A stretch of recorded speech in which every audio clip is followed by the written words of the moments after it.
share with you two anecdotes that have had a profound impact on my understanding of the criminal justice system in general and the prison rights in particular. The first relates to my days in the university when, while attending a course on prisoners' rights, my university professor was explaining the facilities that are provided to more advanced European jurisdictions. Half in jest, I remarked that if such facilities are provided in Pakistan, many might willingly choose prison.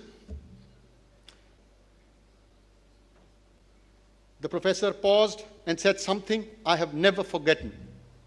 He said, "Punishment is denial of freedom. Beyond that, the prisoner must not suffer." That remark, ladies and gentlemen, speaks directly of the issue that we are to deliberate upon today. Moving on to the next incident, which is not too long ago. After assuming office of the Chief Justice of Pakistan, in one of my visits, I visited the central jail of Dera Ismail Khan. While walking through the barracks, I spoke with a death row inmate who had been convicted to death, and I asked him a few questions which would normally be asked by an inspecting judge. I asked him, "Do you have clean drinking water? Do you have adequate food? Do you have access to health care?" In response, he looked at me and without hesitation said, "Sir, I do not need food, water to drink, or health care. Please ensure that my death appeal pending in the court since 2017 is decided." Ladies and gentlemen, that was not an inmate addressing his Chief Justice. It was one human being asking the other whether the system responsible for his life had remembered him at all or had forgotten about him.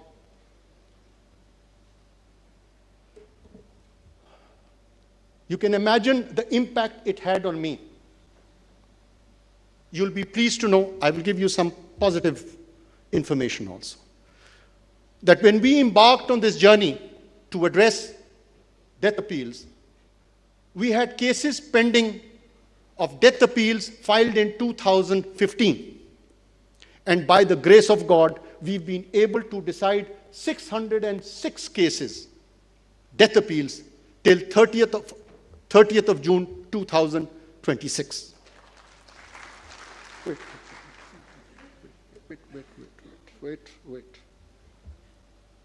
You'll also be pleased to know that all cases filed prior to 31st of December 2025 have been decided, barring 3 cases which are fixed for Monday and Tuesday. 70 cases were filed after 1st of January 2026 till 30th, out of which 52 cases have been decided. We are left with 19. Very encouraging, but not enough. We have a long journey to go, but there is positive response coming from the courts. Now to why we are all together. Prisons, as we know, are constitutionally a provincial subject. The responsibility for prison administration rests with the provincial governments. The Constitution mandates that. This conference, therefore, is not for the judiciary setting goals or extending or redefining the limits of prison facilities. What this gathering truly represents is an opportunity for the provincial governments to come together under one roof, by choice, and by shared responsibility to address the challenge that affects not only the prison administration, no, but the functioning and credibility of the criminal justice system as a whole. This effort, which transcends beyond political divide, deserves earnest commendation. I sincerely thank each one of you. There's no doubt about that. Ladies and gentlemen, over the course of my judicial career, I have come to understand that the true measure of criminal justice system is not found solely in the courtroom or in judgments. If one wishes to assess whether the criminal justice system is functioning effectively, its strengths, its weaknesses, and the remedies required, one must look beyond statistics and just visit a prison.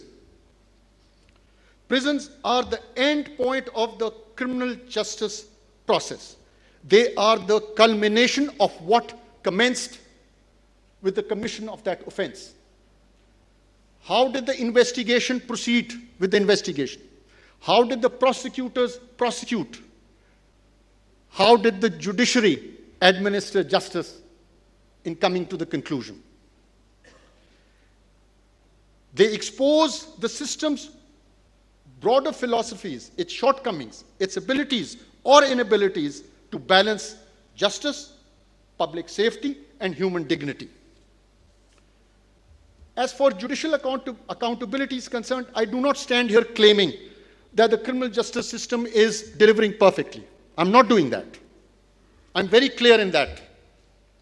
We have judges duly conducting jail inspections, Criminal Justice Coordination Committee meeting regularly. But yet these mechanisms have not produced the outcome aligning with the urgency of the problem. We must acknowledge this plainly, because reform begins with honesty. But accountability does not rest on one institution alone. Criminal justice system functions in a chain. If one link is missing, the burden shifts to the other, and ultimately it leaves lasting scars on the prison. As institution in charge of the administration of criminal justice, we must all recognize that we are responsible for human lives, lives that matter, and lives that we are answerable for. As Chief Justice of Pakistan, who chairs the Apex Judicial Policy Making Committee, the NJPMC. Ladies and gentlemen, NJPMC is a policy-making body which has all the Chief Justices of Pakistan, of the High Courts, as members, and the chairman is the Chief Justice of Pakistan. That's where we sit down and we contemplate and decide and determine and recommend. It is a recommendatory body where we recommend what policy is to be adopted. Now, when I became the chairman of this committee, two fundamental issues had to be addressed. First, why, despite regular judicial inspections and statutory reporting system which were in place, cases continue to remain pending beyond reasonable period? Why? One. Two, why statutory grievance redressal mechanism within prisons are not functioning effectively, forcing inmates to seek relief from courts? The systems are there. Everything is in place. There was a disconnect. What is that disconnect? Now, it was in this context that we decided that we should have a 3-member committee for each province. 2 parliamentarians, 1 from the opposition, 1 from the treasury, both having served time in prison, and 1 promising young lawyer to assist them as coordinators in their visits to jails and in recommending in drafting their recommendations. Well, visits were done, recommendations were filed, they reached the NJPMC. We passed them on to the provincial governments. We said, these are the recommendations. Please, it is up to you how you want to proceed with it. We identified the systemic issues which required to be addressed. I must acknowledge and thank not only the parliamentarians, but also the coordinators of the committee for each province in their time, insight, and commitment devoted to this cause. If I may, I want to name for the province of Balochistan, Ms. Shakir Bibi, Mr. Haroon Bilal Sharif, for the province of Khyber Pakhtunkhwa, Ms. Aisha Bano for the province of Punjab, Ms. Amina Qadir for the province of Sindh, Ms. Haya Iman Zahid. Ladies and gentlemen, this conference, for the first time, has brought all provinces under one roof. Not to assign blame, but to accept shared responsibility. Ladies and gentlemen, it is very easy for the judiciary to point fingers at the executive, or for the executive to point fingers at the judiciary, or for one provincial government to point fingers at the other. No, we are not to do that.